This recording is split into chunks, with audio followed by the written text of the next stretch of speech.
Hello dear student, welcome again. Last lecture में हमने ozone complete किया था। We have learn about the how to making ozone, physical properties of ozone, chemical properties of ozone and at the same time uses of ozone with that we have learned. Now it's time to learn the allotropes of the sulfur. Okay, so the first question is what is allotropes? कई बच्चों को अभी भी confusion है allotropes क्या है। allotropes is nothing but the कोई एक ही एलिमेंट का अलग अलग टाइप से उसका जो फॉर्म हो सकता है, that is allotropes. For example अगर कार्बन की बात करें तो carbon we can get carbon in the form of graphite as well as carbon in the form of diamond also, okay, in the form of coal also. So they are nothing but the allotropes of the carbon. So अभी यहाँ पे दोस्तों हमको पढ़ना है allotropes of the sulphur. From this lecture हमने हमारे lecture की जो टिपिकल मेथड थी वो मेथड में थोड़ा चेंज किया है, ओके, और उससे क्या प्लस माइनस होगा that we have discussed later. Okay, so the first question is allotropes of the sulfur. Okay, there are two allotropes of the sulfur are there. First is rhombic sulfur and second one is monoclinic sulfur. Rhombic sulfur and monoclinic sulfur.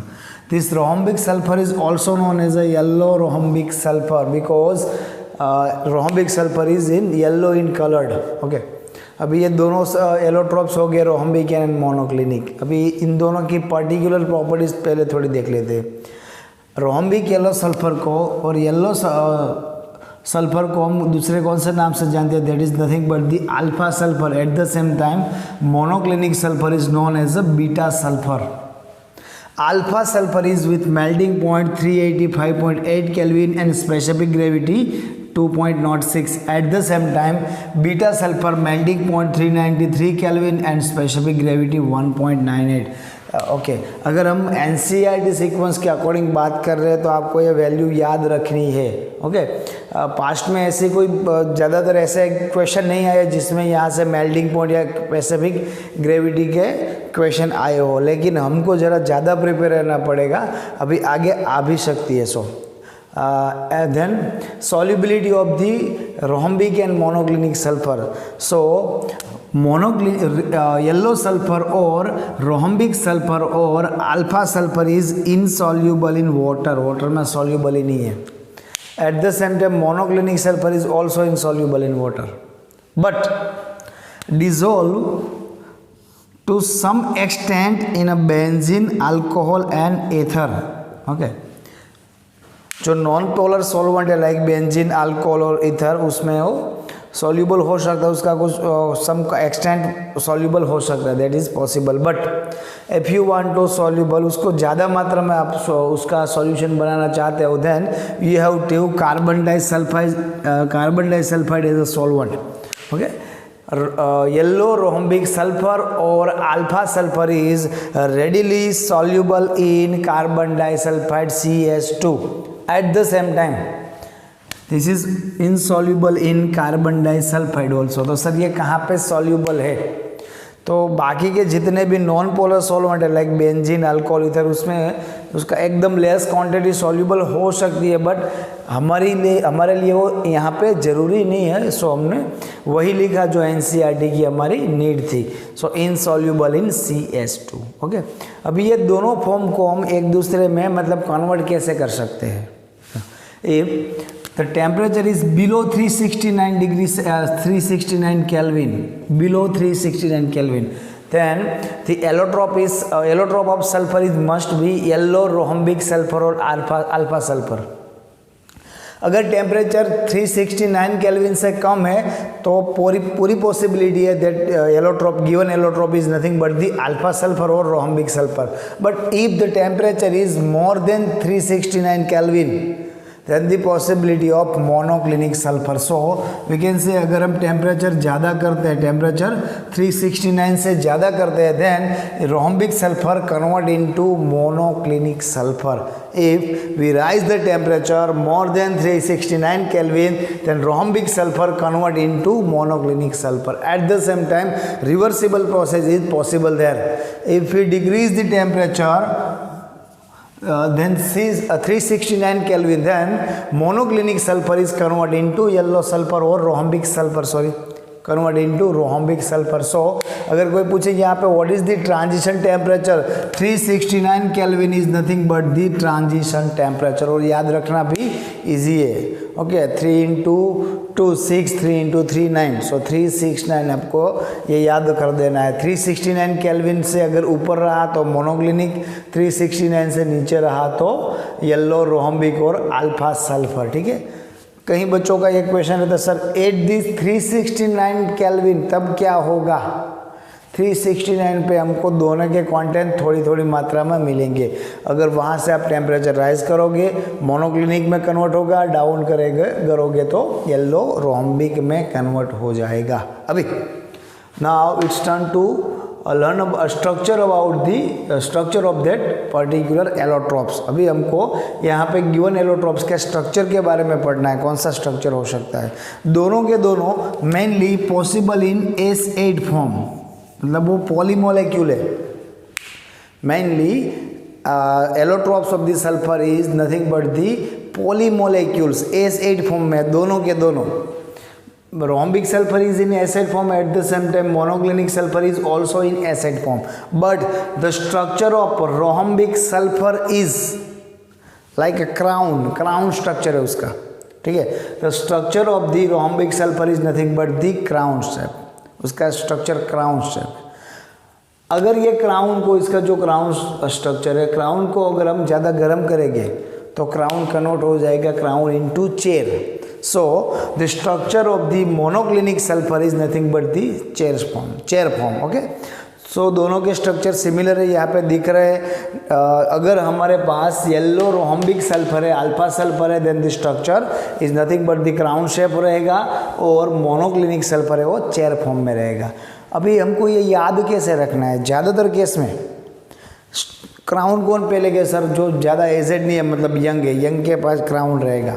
जैसे जैसे उम्र बढ़ेगी, जैसे जैसे temperature बढ़ेगा, वो खुद जो यंग जो पर्सन था वो खुद अभी क्या हो जाएगा, वो थोड़ा एजेड होने के बाद मे भी पॉसिबल है वो थोड़ा वीक हो जाएगा. सो टेम्परेचर बढ़ने के बाद पहले स्ट्रक्चर है, क्राउन है, ठीक से क्राउन.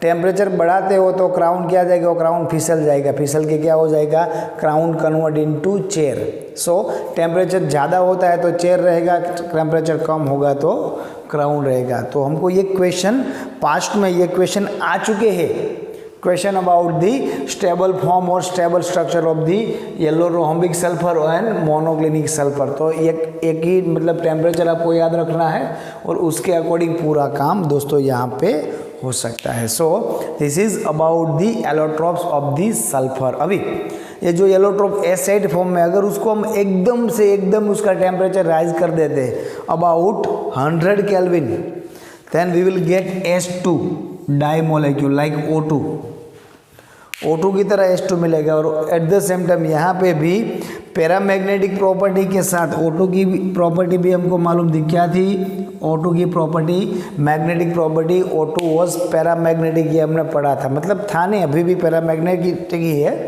लेकिन हमने ये पढ़ा था O2 की प्रॉपर्टी, O2 पैरामैग्नेटिक था, उसके पास इवन नंबर के इलेक्ट्रॉन होने के बावजूद भी. तो सेम टाइम H2 भी क्या रहेगा, H2 भी पैरामैग्नेटिक इन मैग्नेटिक प्रॉपर्टी रहेगा. सो अभी आगे बढ़ते हैं दोस्तों. अभी सल्फर के कुछ रिएक्शन मैंने यहाँ पे ऐड करी है, और सल्फर का कुछ इंपॉर्टेंट कंपाउंड है, उसके स्ट्रक्चर के बारे में क्वेश्चन JEE और नीट में आ चुके हैं. सो थोड़े क्वेश्चन यहाँ पे ऐड कर रहे हैं, पहले वो देख लेते हैं, देन फिर से हम NCERT सीक्वेंस पे आगे बढ़ेंगे. ठीक है. Okay friends, so here some additional but important points for particular competitive exam like JEE NEET and other competitive exam. First, sulphur के जितने भी इंपॉर्टेंट कंपाउंड्स हो सकते हैं पर्टिकुलर, उसमें से कोई कंपाउंड का स्ट्रक्चर चाहिए, उसमें सल्फर का ऑक्सीडेशन नंबर चाहिए. दिस टाइप्स ऑफ क्वेश्चन आगे एग्जाम में आ चुके हैं. ओके. उसमें से मैंने एक क्वेश्चन यहाँ पे ले रखा है, Na2H2O3 का स्ट्रक्चर चाहिए. What is the structure of Na2H2O3, और उसमें पर्टिकुलर ऑक्सीडेशन नंबर क्या रहेगा. There are two possible structure is there, दो स्ट्रक्चर पॉसिबल है. फर्स्ट इज सल्फर तो बीच में रहेगा, देन उसके साथ double bond ON double bond, और दिस इज मोस्ट कॉमन, इतना तो रहता ही है. उसके साथ ONA, उसके साथ ONA अगर ऑक्सीजन रहा तो Na2SO4 रहा तो, बट यहाँ पे Na2SO4 नहीं है तो क्या होगा, यहाँ पे एक सल्फर रहेगा। That is the possible structure of Na2H2O3। और अभी यहाँ पे अगर आप ऑक्सीडेशन नंबर फाउंड करेंगे on the basis of structure, you can से this sulphur is in a +6 form eight the same time, ये +5 फॉर्म में रहेगा बिकॉज यहाँ पे एक सल्फर ही है, और ये रहेगा इन -1 फॉर्म। अभी ये पॉसिबिलिटी है। किस तरह से ये +5 हुआ और ये -1 हुआ, जल्दी से देख लेते हैं। यहाँ पे oxygen is more electronegative than sulphur, so oxygen -2 sulphur +2, again oxygen -2 sulphur +2, यहाँ पे oxygen -1 sulphur +1 due to single bond. अभी sulphur electronegativity is common, so 0 and 0, so +2 +2 and +1 total +5। यहाँ पे from the side of sulphur 0 but from the side of sodium +1 and sulphur -1। अगर particular दोनों sulphur का अलग अलग ऑक्सीडेशन नंबर चाहिए then you can say -1 and +5। अभी individual, yes I am talking about individual oxidation state of sulphur, that is -1 and +5। If you are talking about average, yes average, मैं आपको जो शब्द बता रहा हूँ ठीक से याद रखना, एवरेज ऑक्सीडेशन स्टेट चाहिए then your average oxidation state क्या रहेगी, -1 +5/2, -1 +5 is equal to 4, 4/2 is equal to 2। तो दो सल्फर है, दोनों सल्फर की अगर ऑक्सीडेशन स्टेट की अगर आप एवरेज निकालते हो then you will get answer +2, दोनों +2 आएगा। जो टिपिकल ऑक्सीडेशन नंबर फाउंड करने की जो मेथड है उसका अगर आप यूज़ करोगे 2 × sodium +2 × sulphur +3 × oxygen, at the end you will get sulphur is equal to +2। Okay, this is first possibility. और is the second possibility, second possibility मैं आपको यहाँ पे दिखाता हूँ, इस तरह से भी पॉसिबल है। Sulphur dual bond O dual bond O, उसके साथ फिर क्या हो जाएगा, यहाँ पे ड्यूल बॉन्ड SNONA, यस ये भी पॉसिबल है। ओके सॉरी ONA ये रहेगा, ये भी पॉसिबल है। मतलब ड्यूल बॉन्ड ऑक्सीजन था, उसके वजह dual bond oxygen and dual bond sulphur भी हो सकता है। अगर यहाँ पे भी आप फाउंड करोगे तो उसका इंडिविजुअल ऑक्सीडेशन नंबर आपको अलग मिलेगा, इंडिविजुअल ऑक्सीडेशन नंबर अलग मिलेगा, but average oxidation number you will get +2। See by the structure sulphur so 0 and 0, sulphur oxygen single bond, oxygen -1 sulphur +1, again single bond, oxygen -1 sulphur +1, again dual bond, oxygen -2 sulphur +2, so +2 +1 +1 +4, ये sulphur का रहेगा +4। At the same time ये sulphur का रहेगा 0, dual बंद है bed but दोनों sulphur है। सो अगर मैं इंडिविजुअल ऑक्सीडेशन स्टेट की बात करूँ, oxidation state of sulphur is 0 and +4, but if I am talking about average oxidation state then 0 + 4/2 is equal to +2। So ये तो पर्टिकुलर Na2H2O3 के बारे में मैंने बताया। ऐसे सल्फर के कोई इंपॉर्टेंट कंपाउंड और भी हो सकते हैं और उसके अकॉर्डिंग क्वेश्चन आ सकते हैं। सो आपको ये अपने से करना है। जहाँ पे भी अगर आपको कोई कंफ्यूजन रहेगी then you can solve it in doubt solution lecture. Okay, so उसके अकॉर्डिंग और कुछ भी ऐड करना पड़ेगा हमको, that is nothing but this some important reaction of this sulphur. देखो जितनी भी रिएक्शन होगी, जितनी भी केमिकल प्रॉपर्टीज रहेगी, particular chemical property of any compound, कोई भी कंपाउंड की केमिकल प्रॉपर्टी की अगर आप बात करोगे तो जितनी भी रिएक्शन आप जस्ट गूगल करोगे तो XYZ कोई भी एलिमेंट रहेगा, कोई भी कंपाउंड रहेगा, उसकी नंबर ऑफ रिएक्शन आपको मिलने वाली है। सो अगर सबको कंसीडर करेंगे तो हमारा सिलेबस बहुत लेंथी हो जाएगा। Then we have to take some special reaction which is important for our exam, उसके अकॉर्डिंग ही काम करना है। सो सल्फर की कुछ रिएक्शन है, sulphur plus NaOH gives Na2S and Na2H2O3। Here sulphur in a pure form, यहाँ से अगर Na +1 +1 +2 देन सल्फर -2, यहाँ पे सल्फर +2 एवरेज हमने अभी देखा था। सो यहाँ से ऑक्सीडेशन भी हो रहा है और eight the same time reduction भी हो रहा है। So this reaction is nothing but the disproportionation reaction. Okay, यहाँ पे एक एक्स्ट्रा एग्जांपल है, Na2H2O3 मैंने दिया है और S4O6 आपको अपने से करना है। This is your homework. Okay, sulfur with sulfuric acid gives sulfur dioxide gas plus H2O with light yellow colored.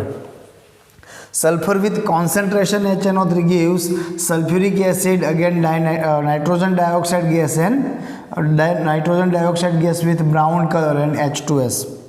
Or in the aerial oxidation, okay sir, what is simple oxidation and what is aerial oxidation? That आपने वो 11th में different types of oxidation में शायद पढ़ रखा होगा. अगर अब तक नहीं हुआ है तो आगे हमको जब ज़रूरत पड़ेगी तब ठीक से पढ़ेंगे. Sulfur plus O2 in the aerial oxidation, you will get sulfur dioxide is a major product. S plus O2 gives SO2, that is the major product. But there are some stresses of sulfur trioxide also. You will get sulfur trioxide 5 to 10%. Okay. So sulfur trioxide भी यहाँ पे हो सकता है. So these are nothing but the some important, I repeat, these are nothing but the some important reaction of sulfur जितनी हमको ज़रूरत है. ठीक है. Now let's turn to making of sulfur dioxide and then properties of sulfur dioxide. Okay friends, so now it's all about sulfur dioxide, SO2, the making or preparation of sulfur dioxide, then the physical properties and at the same time the chemical properties of the sulfur dioxide that we have to learn. So please keep concentration. Making of SO2 sulphur dioxide, ये making और preparation of SO2 सबसे best preparation sulphur plus O2 और उसको खाली heat करना है. You will get SO2. आगे हमने पढ़ा था SO2 plus SO3. There are some traces of sulphur trioxide also prepared हो गया. ठीक है. सो ये एक कॉमन मैकेनिज्म है जहाँ से सल्फर मिल सकता है. उसके अलावा इंडस्ट्रियल प्रिपरेशन, अब अगर आपको बल्क में चाहिए सल्फर डाइऑक्साइड, अब ज़्यादा क्वांटिटी में प्रोड्यूस करना चाहते हो, then you have to react fool's gold और you can say ApS2. ApS2 is nothing but the ore. इसको हम बोलते हैं आयन सल्फाइड. ऐसा लगेगा सबको, एक्चुअल में ये आयन सल्फाइड नहीं है, इसको बोलेंगे एज अ ओर. ये आयन पायरेट्स है. आयन पायरेट्स को ऑक्सीजन के साथ हीट करना है एट द हाई टेम्परेचर. और आयन पायरेट्स को फूल्स गोल्ड ऐसे नाम से भी जाना चाहता है बिकॉज ऑफ इट्स नेचर. वो जिस तरह का दिखता है उसके अकॉर्डिंग काफ़ी लोग इसको गोल्ड समझ लेते हैं. इसी तरह से इसको हिस्ट्री में फूल्स गोल्ड भी कहा गया है. सो और of Fe ion pirates with oxygen with help of heat you can get Fe2O3 with brown PPDs and light yellow sulphur dioxide gas. Okay. यहाँ से बल्क में सल्फर डाइऑक्साइड प्रोड्यूस हो सकता है और साथ में हमको Fe2O3 भी मिलेगी. Actually this is nothing but the roasting reaction. All of you are that from the oxide you can easily recover the metal by reduction instead of sulfide ore. किसी भी मेटल की या किसी भी एलिमेंट की अगर उसकी सल्फाइड ओर है तो आप उसको इजीली रिडक्शन करके उसमें से मेटल को रिकवर नहीं कर सकते. But you can recover that metal by the reduction of that particular that oxide ore. So ये काम तो करना ही था, सल्फाइड को ऑक्साइड में कन्वर्ट करना था, that is roasting process. Roasting process के साथ में हमको लाइट येलो सल्फर डाइऑक्साइड भी मिल जाएगा इंडस्ट्रियली. देन लेबोरेटरी प्रिपरेशन, अगर आपको कम क्वांटिटी में चाहिए लेकिन लैब में मैन्युअली बनाना है, then you have to take some sulphurous acid H2SO3. sulfurous acid H2SO3 easily liberate SO3 minus 2 ion. That sulphurous acid को हमको कहाँ पे ऐड करना है? इन दी डाइल्यूट सल्फ्यूरिक एसिड. दोनों कॉन्सेंट्रेटेड नहीं होना चाहिए. डाइल्यूट सल्फ्यूरिक एसिड में अगर आप सल्फ्यूरस एसिड को ऐड करोगे, वहाँ का सल्फाइट आयन सल्फ्यूरिक एसिड के H+ आयन के साथ रिएक्ट करके H2O liquid and sulphur dioxide gas produce करेगा. ठीक है. That is laboratory preparation. One more additional preparation which is given here, यहाँ पे दे रखी है, उसको भी देखना है. और लास्ट में इसके अलावा भी और कोई प्रिपरेशन है जहाँ पे बाई प्रोडक्ट सल्फर डाइऑक्साइड मिलते हैं. थोड़ी रिएक्शन मैंने कलेक्ट करी है जहाँ पे बाई प्रोडक्ट सल्फर डाइऑक्साइड मिलता है, उसको यहाँ पे particular main product sulphur dioxide के लिए हमको ध्यान में रखनी होगी, जो लास्ट में देखेंगे. Then green vitriol. Green vitriol is nothing but the ferrous sulphate into 7H2O, hydrated ferrous sulphate. अगर उसको ठीक से आप हीट करोगे then you will get Fe2O3, SO2 and SO3 at the same time. आप कहोगे सर यहाँ से H2O कहाँ पे गया, H2O तो हाइड्रेटेड स्फटिक है, अगर उसको ठीक से गर्म करोगे तो H2O ही रहेगा, लेकिन लिक्विड और लिक्विड के बाद with the help of temperature वो वेपर में कन्वर्ट हो सकता है। सो यहाँ पे H2O नहीं दे रखा था, उसको आप लिख सकते हो into 7H2O। ठीक है, these are the preparation of sulfur dioxide, some more additional preparation that we have to see at the last of the lecture। ठीक है, जो थोड़ा एडिशनल है। यहाँ पे SO2 गैस के लिए पर्टिकुलर एक बात करिए, SO2 is a reducing gas, it rarely act as an oxidising gas. Okay, SO2 reducing gas है क्योंकि हर हमेशा खुद का ज़्यादातर गैस में SO2 से आपको क्या मिलेगा, यू विल गेट SO3-2 और SO4-2। यहाँ पे +4 था, +4 से कहा क्या आएगा, +6 आएगा, या फिर उसके अकॉर्डिंग थोड़ा कम आएगा। लेकिन ज़्यादातर केस में क्या होगा, oxidation number, oxidation state increase होगी, सो दैट वो खुद का ऑक्सीडेशन नहीं करेगा, और जो खुद का ऑक्सीडेशन करता है वो सामने वाला का क्या करेगा, रिडक्शन करेगा। सो ये रिड्यूसिंग गैस है, लेकिन ऑक्सीडाइजिंग गैस के तरह से भी वर्क कर सकता है, but in a rare case. Okay, तो the gas after drying is liquefied under pressure and store in steel cylinder. अगर आपको इसको स्टोर करना है then you have to liquefied it and store in steel cylinder. Okay, मजबूत cylinder में हमको उसको स्टोर करना पड़ेगा। ठीक है, this is the making of sulphur dioxide SO2। After the making we have to learn about the physical properties of sulfur dioxide। mainly sulfur dioxide की physical property मैंने यहाँ पे उतनी दे रखी है जितनी टेक्स्ट बुक में है, NCERT में, बट आपको एक फिजिकल प्रॉपर्टी उसकी मालूम है SO2 की, कि ज़्यादातर केस में अगर सल्फर डाइऑक्साइड कहीं से रिलीज हो रहा है, लीक हो रहा है, और वो आपके टच में, आपके मतलब कांटेक्ट में कुछ क्वांटिटी से ज़्यादा आ जाएगा तो आपकी स्किन में भी प्रॉब्लम हो सकती है और इनहेलेशन में भी प्रॉब्लम हो सकती है। ठीक है, लेकिन जितनी टेक्स्ट बुक में दे रखी है, sulphur dioxide is a colourless gas with pungent smell and is highly soluble in water. Sir यहाँ तो आपने कलरलेस लिखा, यहाँ पे तो आपको लाइट येलो मिल रहा था, because this is not a pure form. Okay, अगर आपके पास प्योर 100% प्योर सल्फर डाइऑक्साइड है, that must be colourless, okay, with pungent smell and is highly soluble in water. The second thing is it liquefies at room temperature under a pressure of 2 atmosphere। Okay, this is nothing but the 2 atmospheric pressure and boils. अगर उसको फिर से आपको gas में लाना है, boils at the 263 kelvin temperature. 263 kelvin पे वो बॉयल भी हो सकता है। This are the physical properties of the sulphur dioxide. Okay, very easy. Now turn about the chemical properties of sulphur dioxide. Sulphur dioxide की केमिकल प्रॉपर्टी दोस्तों, particular in chemical property मैंने यहाँ पे टेक्स्ट बुक की जो chemical property है वो भी यहाँ पे ले रखी है, उसके साथ में ही सम एडिशनल केमिकल प्रॉपर्टीज है, सम एडिशनल इंपॉर्टेंट रिएक्शन है जो हमको ध्यान में रखनी है, वो भी साथ में ही ले रखी है। सो 2 भाग में डिवाइड कर रखा है। First is addition reaction. Okay, actually all of you are aware of the addition reaction. In the addition reaction you will not get any by product, आपको कोई भी बाई प्रोडक्ट नहीं मिलेगी। So here 3 example in which there is no by product. Clear? If SO2 react with Cl2 in a suitable condition, you will get SO2Cl2, that is nothing but the sulfuryl chloride, which is used in a free radical halogenation in your organic chemistry in 11th science. Clear? So SO2 plus Cl2 gives SO2Cl2 sulfuryl chloride used in free radical halogenation.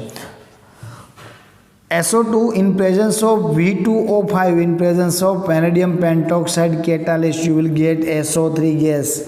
हमको ये बहुत ठीक से ये reaction पढ़नी पड़ेगी। In the making of sulphuric acid, in the making of sulphuric acid we will going to learn SO2 to SO3 and then SO3 to sulphuric acid. Okay, so ये text book reaction है। Then sulphur dioxide with lead dioxide, sulfur dioxide with lead dioxide will give you lead sulfate, heavy white PPDs। जो lead sulfate मिलेगा PbSO4 with heavy white PPDs मिलेगा। Clear? These are some addition reactions of sulfur dioxide। Okay, now general chemical reaction of sulfur dioxide। See, sulfur dioxide with calcium hydroxide, you will get calcium sulfate, that is milky. Then excess SO2, you will get calcium bisulfate, that is non milky. Sir ये एकदम से याद ही रखनी पड़ेगी, आपको याद नहीं रखनी पड़नी, आपको एक रिएक्शन याद करनी है. That reaction of carbon dioxide, you will react CO2 instead of SO2 instead of CO2 with CaOH2. आपने ये पढ़ा था कुछ इस तरह से, CO2 plus CaOH12 and you will get CaSO3 calcium sulfide, clear, plus H2O. और जो कैल्शियम सल्फाइड था आपका calcium carbonate because of CO2, और ये मिल्की था. With access of more carbon dioxide you will get calcium bicarbonate CaHCO3 twice, जो non milky था. This similar reaction SO2 with calcium hydroxide, you will get CaSO3 calcium sulfide which is milky, with excess of sulfur dioxide CaSO3 convert into CaHSO3 twice, that is calcium bisulfide. This is calcium sulfide which is non milky. Then if you react SO2 with Cl2 in a suitable condition, sir ये तो फिर से आया SO2 Cl2 मिलेगा, लेकिन particular in that reaction there is no H2O present there. Okay, so SO2 plus Cl2 you will get Cl minus, at the same time SO4 minus 2. Both are different. This is not a addition reaction, that keep in your mind. Okay, K plus and MnO4 minus, actually this is a NCRT reaction. You will react sulfur dioxide with KMnO4, you can say MnO4 minus, Mn plus 7 convert into Mn plus 2 and you will get SO4 minus 2 from sulfur dioxide. Okay, ये भी easy reaction है, redox reaction है, +7 to +2 +4 to +6, oxidation and reduction, both reaction are there, so this is nothing but the redox reaction. At the same time Cr+6 convert into +3, that is reduction, SO4 +2 convert into +4 to +6, that is oxidation. Again this is a redox reaction. So then Fe+2 convert convert into Fe+2, reducing in oxidation number, so this is the reduction, then this will be oxidation. So again redox reaction. Okay, particular this reaction show the acidic nature of sulfur dioxide. हमने कई बार ये सुना है, because of NOx and SOx, dioxide of nitrogen and dioxide of sulfur, और acid rain के लिए जिम्मेदार है. You can see SO2 by nature acidic है, that is on the basis of reaction with H2O. If you react SO2 with H2O, you will get H2SO3. This is nothing but the sulfurous acid. So SO2 and SO3 both are acidic in nature. Okay, अगर आप SO2 की react करोगे you will get H2SO3. अगर आप SO3 sulphur trioxide की reaction करोगे you will get H2SO4 sulphuric acid. So both are acidic in nature. Okay, यहाँ पे एक सब क्वेश्चन है, both are acidic in nature, sulfur dioxide and sulfur trioxide. Both are acidic in nature. Which is more acidic in nature? Sulfur dioxide and sulfur trioxide both are acidic in nature, but we have to find out which is more acidic in nature. Sulfur trioxide is more acidic in nature than sulfur dioxide. उसका reason आपको find out करना है, next lecture में आपको बताऊंगा, या फिर doubt solution में आप मेरे से पूछ सकते हो. लेकिन sulphur trioxide is more acidic than sulphur dioxide. Then after H2O reaction with sodium hydroxide and you will get sodium sulfite with excess of sulfur dioxide, यहाँ पे excess करना पड़ेगा, you will get sodium bisulfite. Similar to calcium sulfide to calcium bisulfite. Clear? तो ये first and last lecture एक दूसरे से मिलती है. Then about the resonating structure of the sulphur dioxide similar to ozone. Okay, 2-1-2-1 then resonance. Okay, ये तो already हमने पढ़ रखा है, सो इसके बारे में हम ज़्यादा बात नहीं करेंगे. ठीक है, इतनी रिएक्शन दोस्तों आपको याद रखनी है, इतनी रिएक्शन आपको ठीक से समझनी है. जितनी बार आप क्लियर नहीं हो रहे हो उतनी बार आपको ये वीडियो रिपीट करना है। फिर भी अगर क्लियरेंस नहीं मिलता है then we will talk in doubt solution lecture. Clear? So जल्दी से दोस्तों एक स्क्रीनशॉट ले लो आप।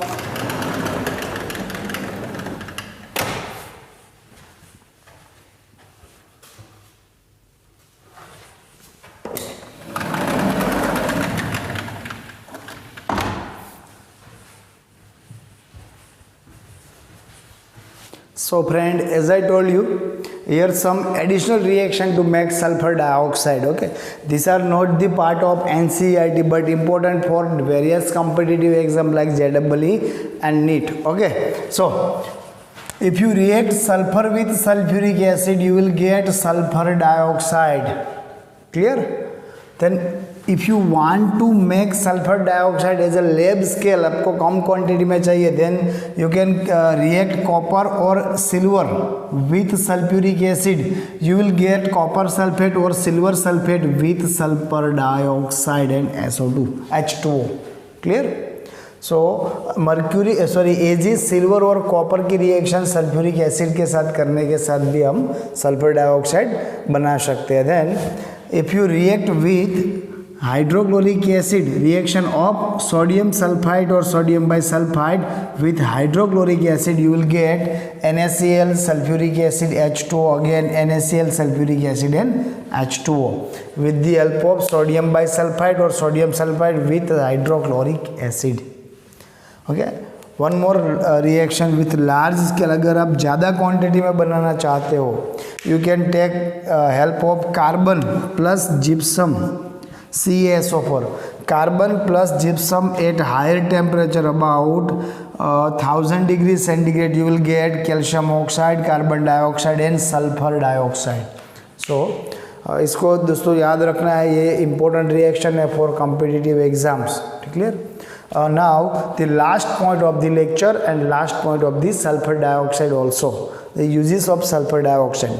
जैसे मैगिंग में काफ़ी एडिशनल चीज़ हमने देखी, पर्टिकुलर रिएक्शन में काफ़ी एडिशनल चीज़ हमने देखी। यूजेस में दोस्तों कुछ ऐड नहीं करना है, पॉसिबल है एडिशन हो सकती है लेकिन यूज ऐड करना नहीं है, only upon the NCERT।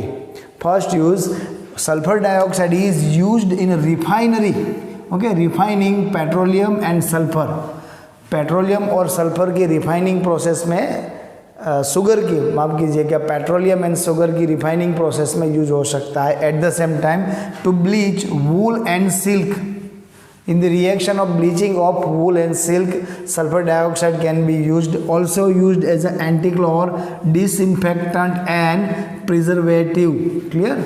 Also use as a disinfectant and preservatives.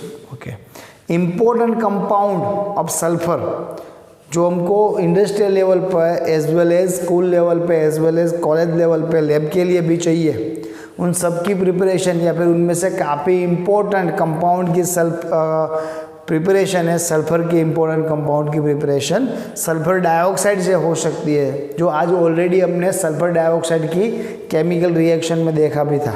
You can see sulphuric acid, sodium hydrogen sulphide, calcium hydrogen sulphide, industrial chemical as well as school and college level chemical also are manufactured from the sulphur dioxide SO2। Clear? Sulphur dioxide से बना सकते हैं। Now अगर आप sulphur dioxide को liquefied करते हो, उसको लिक्विफाइड करने के बाद liquid sulphur dioxide work as a strong solvent, many inorganic and organic compound उनमें उसमें सॉल्युबल हो सकते हैं। You can see liquid sulphur dioxide is used as a solvent to dissolve a number of organic and inorganic chemicals. Inorganic और organic दोनों chemical, काफ़ी chemicals के लिए ये सॉल्वेंट हो सकता है in a liquid form. Clear? अभी दोस्तों ये लेक्चर में जितना NCERT पोर्शन था उसको भी हमने शॉर्ट में मतलब याद रखने की ट्रिक से डायरेक्ट काम किया था। अगर आप बोर्ड एग्जाम के लिए प्रिपरेशन करते हो तो पर्टिकुलर वो क्वेश्चन को बोर्ड एग्जाम पैटर्न में भी प्रिपेयर करना है, सो दैट आपको ग्रुप में एक PDF फाइल मिलेगी जिसमें पर्टिकुलर जितने भी कंसेप्ट आज के दिन में हमने देखे, which are from the board, which are from the NCERT textbook, वो मैं आपको प्रिपेयर करके भेज दूंगा। ठीक है? तब तक इतने क्वेश्चन आपको याद करने हैं और जल्दी से दोस्तों एक स्क्रीनशॉट ले लो और आज का लेक्चर हमारा ख़त्म करते हैं। ओके।